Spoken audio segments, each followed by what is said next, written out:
अ, किसान भाइयों, आप सभी का स्वागत है कृषि टॉक चैनल में। आज हमारे बीच मैं पहले अपना परिचय दे दूं। मैं डॉक्टर बी के शर्मा, गन्ना अनुसंधान केंद्र बुहानी से जो है मैं पदस्थ हूं और गन्ना वृद्धि विकास के में हम लोग कार्य कर रहे हैं अनुसंधान और कृषि के क्षेत्र में। साथ ही हमें बीड़ा सीड प्रोडक्शन जो कि प्रेरक बीज उत्पादन की जो कार्यक्रम है वह भी विश्वविद्यालय का एक मैंडेटरी कार्यक्रम है। उसके तहत हम धान भी फसल भी लेते हैं।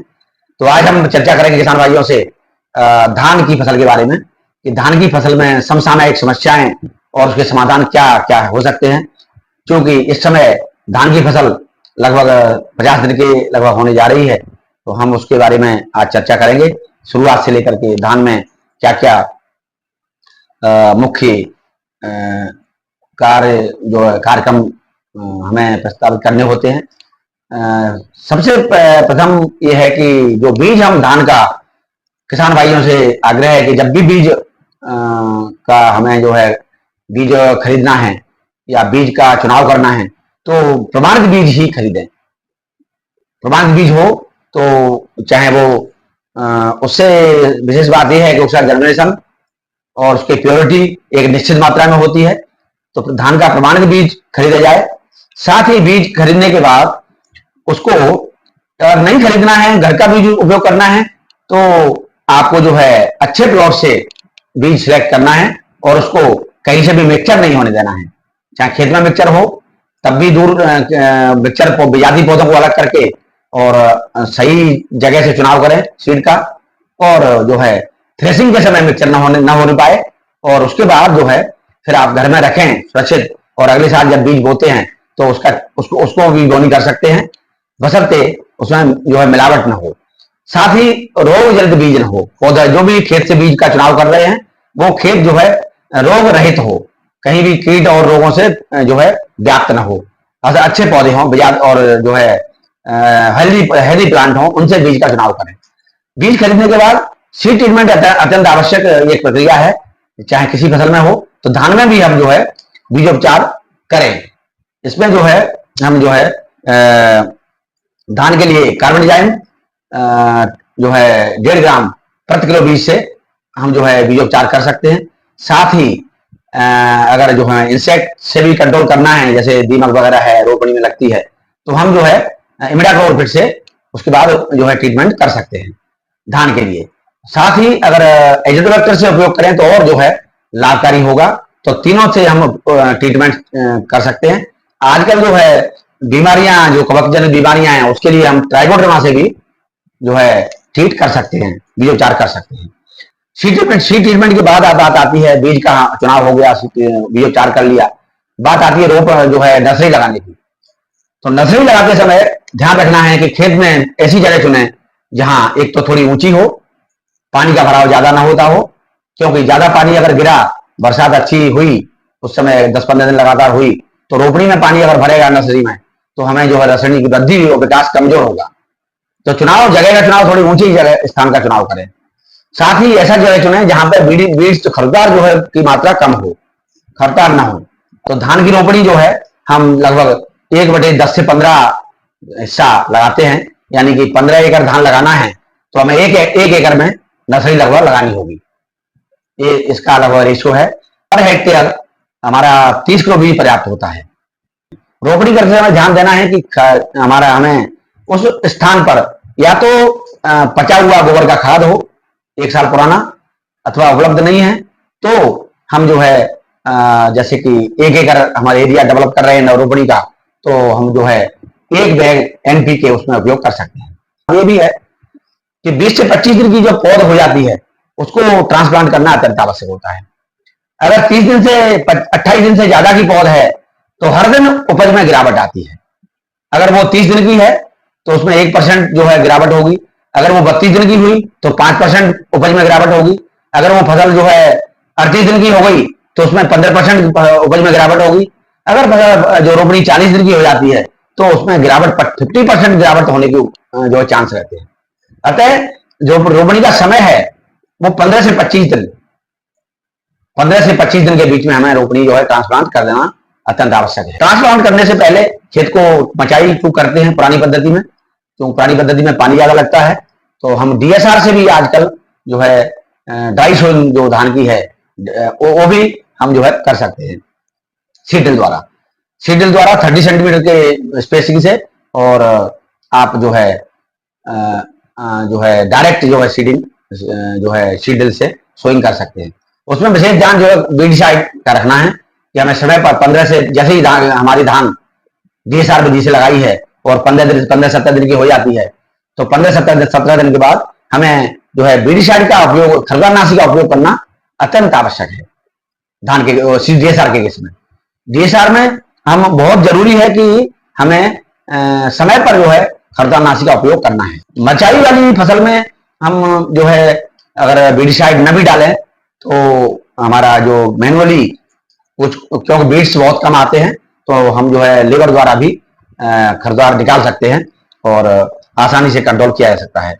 मचाई विधि में हम जो है मचाई करने के बाद ट्रांसप्लांटिंग करते हैं, और ट्रांसप्लांटिंग के पहले हम जो है जो उर्वरक का डोज अनुशंसित है 120 और 60 और जो है 40 kg धान के केस में एनपीके, वो हम जो है उस मात्रा से पर हेक्टेयर हमें जो है बुआई इससे पहले, क्योंकि धान में अनाज की फसल है, इसके लिए हमें जो नत्रजन की मात्रा है वो 3 बार में देनी है, यानी 120 किलो नत्रजन पर हेक्टेयर देना है।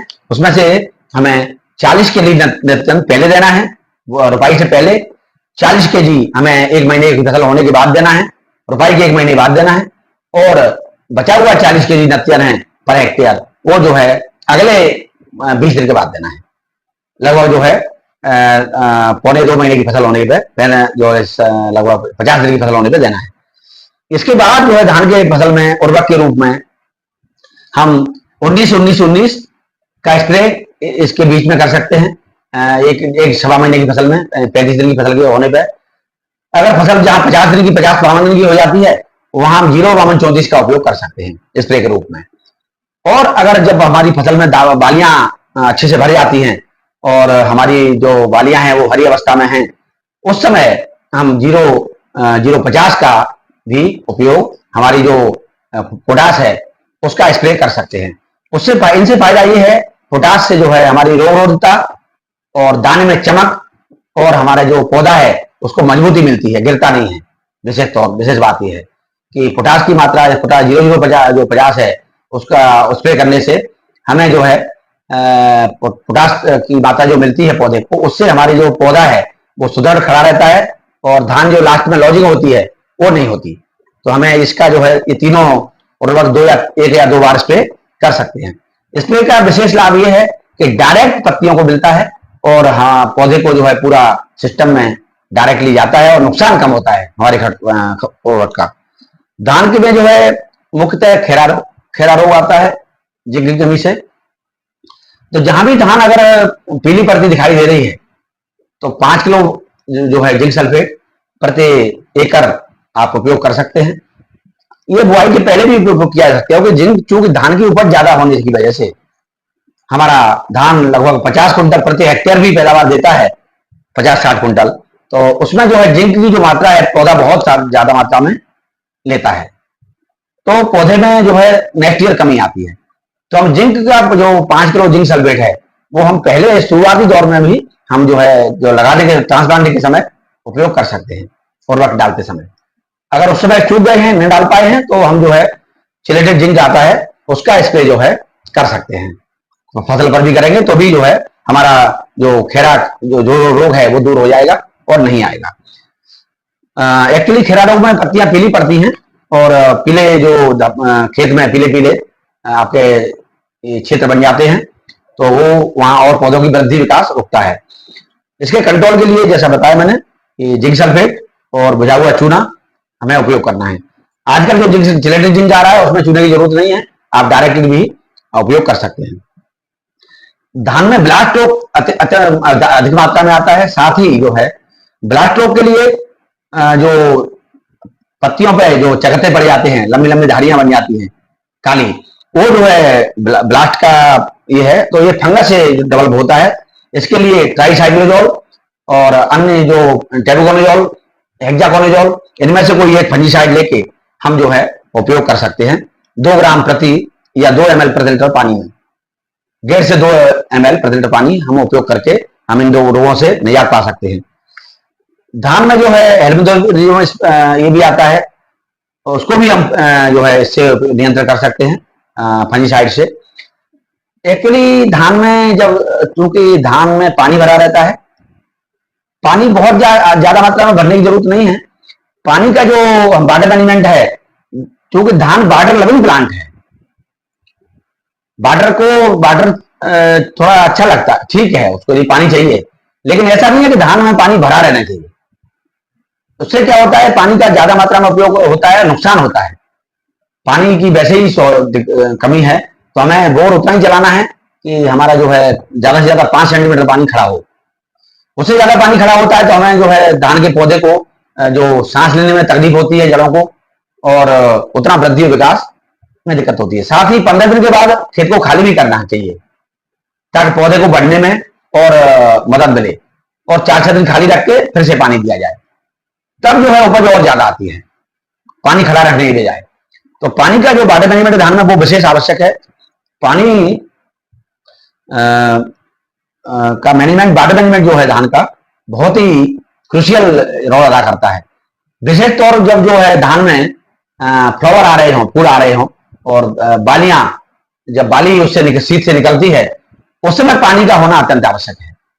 अथवा कल्ले निकलते समय, अगर कल्ले निकलते समय पानी कमी रही तो कल्ले कम निकलेंगे, और उस समय जो है सीध से बाली निकलते समय हमारी, अगर जो है गमोट की स्टेज कह सकते हैं इसको, उस समय अगर पानी कमी रही तो हमारी उपज में बहुत ज्यादा गिरावट आती है। तो उस समय पानी का हम विशेष ध्यान रखें। ज्यादा घनी होने से, चूंकि फसल वृद्धि बढ़वार अच्छी करती है, पानी भी नीचे रहता है, ऐसे में हमारे इंसेक्ट डेवलपमेंट भी काफी होता है धान में, जिसमें फफूंद ये है, सॉरी आपका एफिड है, जैसिड है, ये काफी मात्रा में, ये जो है व्हाइट फ्लाई वगैरह है, ये काफी मात्रा में एकत्रित जो है रोग ये पैदा करते हैं, नुकसान करते हैं। उनके कंट्रोल के लिए हम जो है इनको मारने के लिए जो दवाई हैं, जैसे ये थायोमेथाक्साम है आपकी, और आपका रोगोर है, आपका ये है क्या बोलते हैं, जैसे कि इमिडाक्लोपिड है, इनका स्प्रे कर सकते हैं। तो उससे जो है हमारे ये कंट्रोल हो जाते हैं। धान में इल्ली काफी कम मात्रा में आती है, अगर कहीं दिखाई देती है। धान में एक और विशेष तकलीफ होती है कि जमीन में जो वर्म्स आते हैं, जो नुकसान करते हैं, एक्चुअली वो जो है देखने में केचुए जैसे होते हैं, लेकिन केचुआ नहीं होता है, वो नुकसानदायक वर्म होते हैं, टैप वर्म कह सकते हैं। वो जो उनकी वजह से हमें धान के खेत जड़ों में नुकसान करते हैं वो, और धान के जो है पौधे सूखने लगते हैं पानी होने के साथ बाद भी।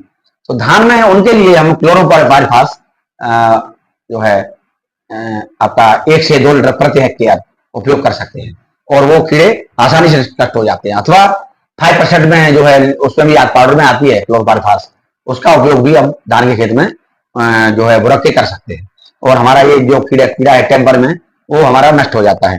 ये काफी जो है बहुत ज्यादा मात्रा में कहीं कहीं देखने को पाया जाता है। धान में बैक्टीरियालाइट भी आती है, इसके लिए हम जो है जो जैंतुनाशक से डेवलप होती है, इसके लिए स्टेप्टोसाइक्लिन का उपयोग कर सकते हैं। बहुत कम खर्चा होता है, 10 जो 6 ग्राम का पैकेट आते हैं, ये 5-6 पैकेट 1 एकड़ के लिए पर्याप्त होते हैं। 5 पैकेट या 30 रुपए पर एकड़ खर्चा है, लेकिन बैक्टीरियालाइट से ये निजात पा देता है, आराम से दिलाता है। तना छेदक कीट भी धान में काफी मात्रा में देखा गया है। तो तना छेदक के लिए हम जो एक्चुअली ये इल्ली जो हमारा जो हेलिथस ग्रुप है, उसी की इल्ली होती है सारी। तो तना छेदक के लिए हम जो है आपका कार्टाप हाइड्रोक्लोराइड या क्लोरोपाइरिफास या प्रोपेनफास, इनका उपयोग कर सकते हैं, या क्लोरोपाइरिफास भी उपयोग किया जा सकता है। थैंक यू किसान भाइयों, और आगे अपनी फसल का ध्यान रखें।